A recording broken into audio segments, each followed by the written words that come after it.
हर रोज, हर पल समय के सांचे में ढलती है कोई खबर।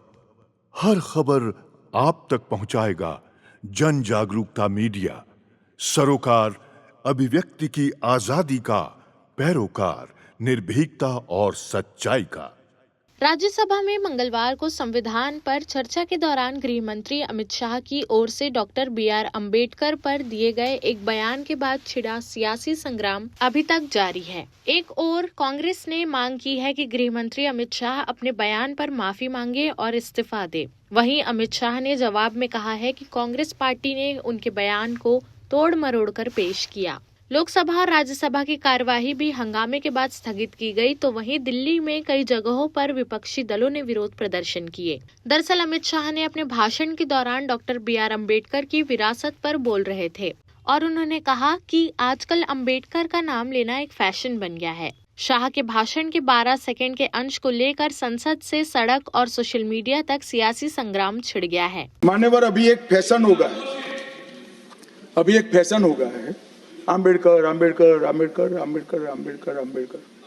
इतना नाम अगर भगवान का लेते तो 7 जन्मों तक स्वर्ग मिल जाता। अच्छी बात है। अम्बेडकर के बहाने सियासत भी तेज हो गई है। अमित शाह के पूरे भाषण के एक अंश को लेकर काफी विवाद हो रहा है। अमित शाह के इस बयान पर कांग्रेस पार्टी और लोकसभा में नेता प्रतिपक्ष राहुल गांधी ने आपत्ति जताई है। सोशल मीडिया प्लेटफॉर्म X पर राहुल गांधी ने लिखा, मनुस्मृति मानने वालों को अम्बेडकर जी से तकलीफ बेशक होगी ही। बुधवार को प्रधानमंत्री नरेंद्र मोदी ने भी अमित शाह के भाषण के बारे में लंबा पोस्ट किया। उन्होंने कहा कि अमित शाह ने संसद में अम्बेडकर को अपमानित करने के काले अध्याय को एक्सपोज किया है। उन्होंने कहा कि कांग्रेस के अम्बेडकर के प्रति पापों की लंबी फेहरिस्त है, जिसमें उन्हें 2 बार चुनाव में हराना भी शामिल है। अपने भाषण में अमित शाह ने देश के पहले प्रधानमंत्री जवाहरलाल नेहरू की पहली कैबिनेट से अम्बेडकर के इस्तीफे का जिक्र कर रहे थे। कांग्रेस की ओर से इशारा करते हुए अमित शाह ने कहा कि जब चाहे अम्बेडकर का नाम 100 बार ज्यादा लो, लेकिन साथ में अम्बेडकर जी के प्रति आपका भाव क्या है, ये वह बताएंगे। अमित शाह ने कहा, अम्बेडकर ने देश की पहली कैबिनेट से इस्तीफा क्यों दिया। उन्होंने कई बार कहा कि वह अनुसूचित जातियों और जनजातियों के साथ होने वाले व्यवहार से असंतुष्ट है। उन्होंने सरकार की विदेश नीति से असहमति जताई थी। अनुच्छेद 370 से भी सहमत नहीं थे। अम्बेडकर को आश्वासन दिया गया था जो पूरा नहीं हुआ, इसलिए कैबिनेट से इस्तीफा दे दिया था। अमित शाह ने कहा, जिसका विरोध करते हो उसका वोट के लिए नाम लेना कितना उचित है। तो सच अर्थ में अम्बेडकर जी के प्रति आपका भाव क्या है, ये मैं बताता। मान्यवर, अम्बेडकर जी को देश की पहली कैबिनेट से इस्तीफा क्यों दे दिया? अम्बेडकर जी ने कई बार कहा कि अनुसूचित जातियों और जनजातियों से हुए व्यवहार से मैं असंतुष्ट हूं। सरकार की विदेश नीति से मैं असहमत हूं और आर्टिकल 370 से मैं असहमत हूं। इसलिए वो छोड़ना चाहते थे। उनको आश्वासन दिया गया, आश्वासन पूरा नहीं हुआ। उन्होंने इग्नोरेंस के चलते इस्तीफा दे दिया। और एक श्री BC रॉय ने पत्र लिखा कि अंबेडकर और राजा जी जैसे 2 महानुभाव मंत्रिमंडल छोड़ेंगे तो क्या होगा। तो नेहरू जी ने उनको जवाब में लिखा है, राजा जी के जाने से तो थोड़ा बहुत नुकसान होगा, अंबेडकर के जाने से मंत्रिमंडल कमजोर नहीं होता है। मान्यवर, ये विचार जो खड़गे जी कह रहे हैं ना, क्या आपत्ति है? जिसका विरोध करते हो उसका वोट के लिए नाम देना कितना उचित है? क्योंकि अब अंबेडकर जी को मानने वाले पर्याप्त संख्या में आ गए हैं, इसलिए आप अंबेडकर अंबेडकर कर रहे हो।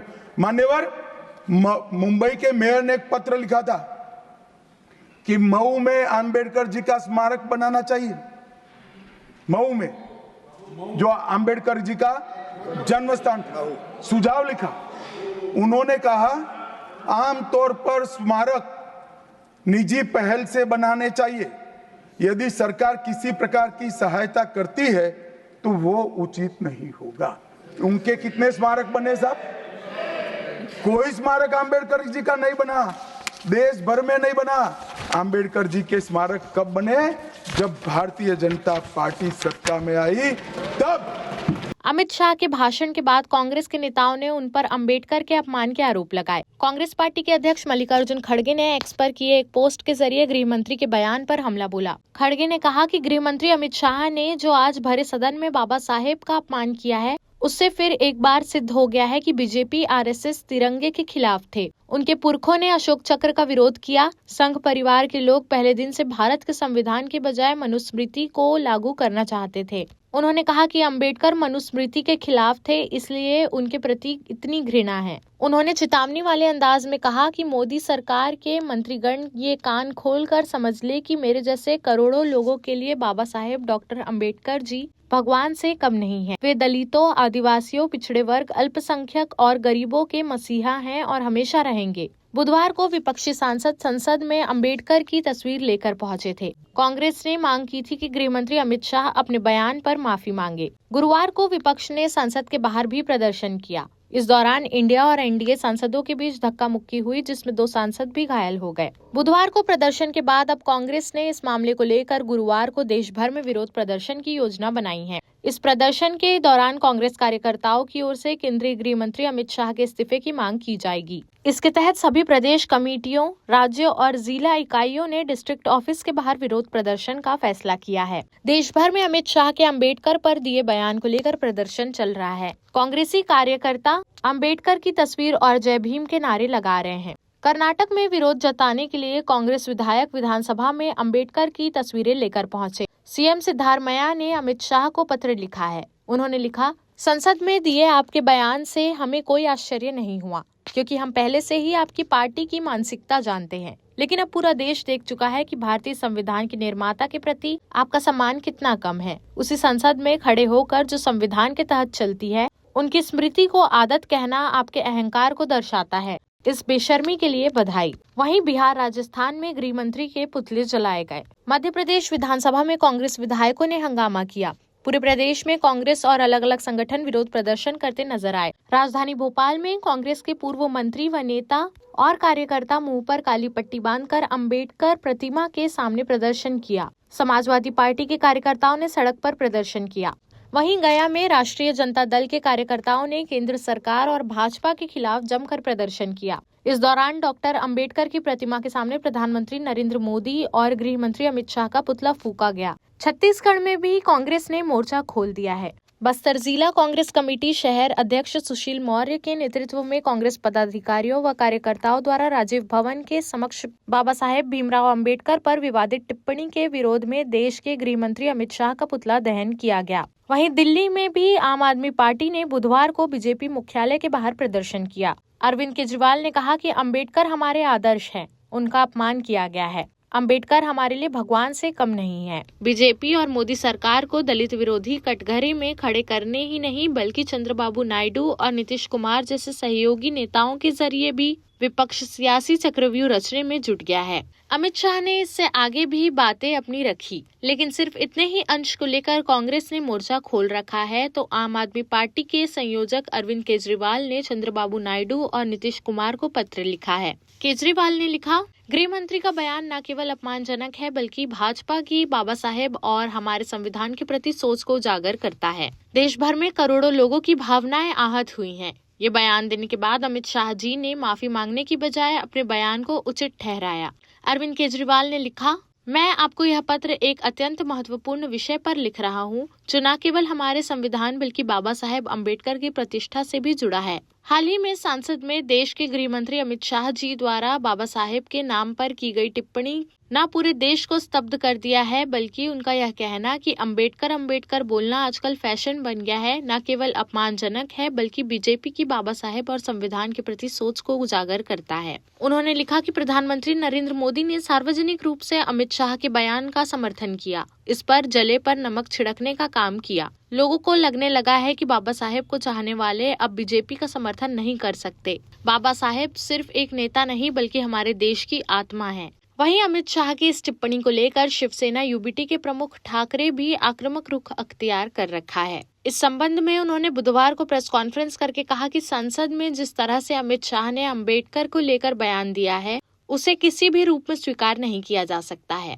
उद्धव ने कहा कि अंबेडकर ऐसी शख्सियत है जो किसी भी पक्ष से संबद्ध नहीं है। आरएसएस और बीजेपी क्या अमित शाह के खिलाफ कार्रवाई करेंगे या फिर उन्होंने ऐसा कहने की इजाजत दी है? क्या यह उन अन्य दलों को स्वीकार्य है जिन्होंने अमित शाह को समर्थन दिया है, चाहे वह चंद्रबाबू नायडू हो या नीतीश कुमार या अजित पवार? क्या इसके बाद भी रामदास अठावले उनके मंत्रिमंडल में बने रहेंगे? इस तरीके से कल अमित शाह राज्यसभा में उन्होंने कहा, एक गुस्ताखी की उन्होंने, और महामानव डॉक्टर बाबा साहेब अम्बेडकर का नाम लेते लेते उन्होंने कहा कि अब ये तो फैशन हुई है, अम्बेडकर अम्बेडकर अम्बेडकर अम्बेडकर। मैंने सुना है ना आपको, ये अब फैशन हुई है। इतने बार अगर आप भगवान का नाम लेते तो शायद 7 जन्म में आपको स्वर्ग में स्थान मिल जाता।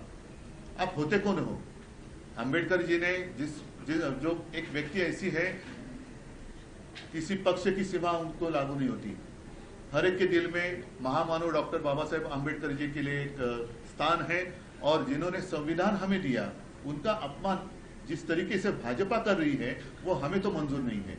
और इसलिए अब क्या भाजपा और राष्ट्रीय स्वयंसेवक संघ अमित शाह जी के ऊपर कुछ कार्रवाई करने वाले हैं, या उन्होंने खुद कहा था अमित शाह जी को कि ये बात कहो? अब ये देखना होगा। और मैं तो कहता हूं कि बाकी सारे जो पार्टियां हैं जिन्होंने भाजपा को समर्थन दिया है, वो चाहे चंद्रबाबू हो या नीतीश कुमार हो, या महाराष्ट्र में हमारे गद्दार लोग हैं और अजित पवार है, क्या उनको भी ये मंजूर है? रामदास आठवले जी, इसके बावजूद भी आप उनके कैबिनेट में रहने वाले, जिस कैबिनेट में अमित शाह है, तो ये सारी बातें अभी 1-2 दिन में स्पष्ट होनी चाहिए। क्या आप किसी तरह की अपॉलॉजी देख रहे हैं अमित शाह की तरफ से इस पूरे मैटर को देख? नहीं, उन्होंने जो भी गुस्ताखी की है, मुझे नहीं लगता कि उनको ऊपर से कहा गया होगा ही होगा, अन्यथा वो ऐसी हिम्मत नहीं दिखाते। शिवसेना का यहाँ से रोल क्या रहेगा इस इशू को? शिवसेना तो हमेशा शिवसेना का रोल करेगी, लेकिन अब भाजपा का रोल क्या है? अदानी के ऊपर अगर आप कुछ कहते हैं तो पूरी, जैसा आसमान फट जाता है वैसे बिजली गिर जाती है, वैसे पूरी भाजपा आती है उनके समर्थन के लिए। तो अब उनका जो एक नकाब था वो उतर गया है, और उनके दिल में जो एक काला जहर था वो सबके सामने आया है। विशेषज्ञों का ऐसा मानना है कि केजरीवाल और उद्धव ठाकरे बहुत ही सोची समझी रणनीति के तहत अमित शाह के बयान को लेकर तमिलनाडु के मुख्यमंत्री चंद्रबाबू नायडू और नीतीश कुमार से सवाल कर रहे हैं।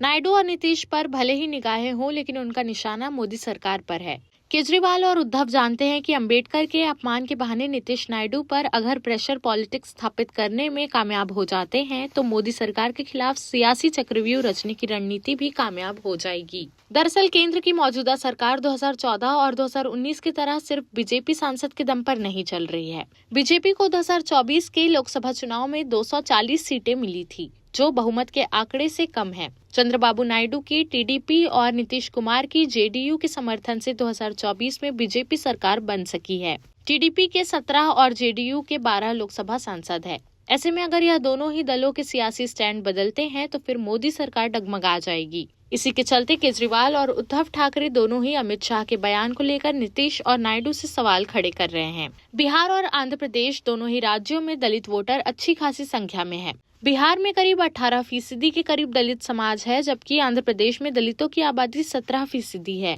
बिहार में अगले साल विधानसभा चुनाव होने हैं, जिसे देखते हुए भी नीतीश कुमार पर राजनीतिक दबाव बनाने की कवायद की जा रही है। देश प्रदेश की सभी बड़ी खबरों से जुड़े रहने के लिए हमारे YouTube चैनल को लाइक, शेयर और सब्सक्राइब करना ना भूलें। साथ ही लेटेस्ट खबरों के लिए बेल आइकन को प्रेस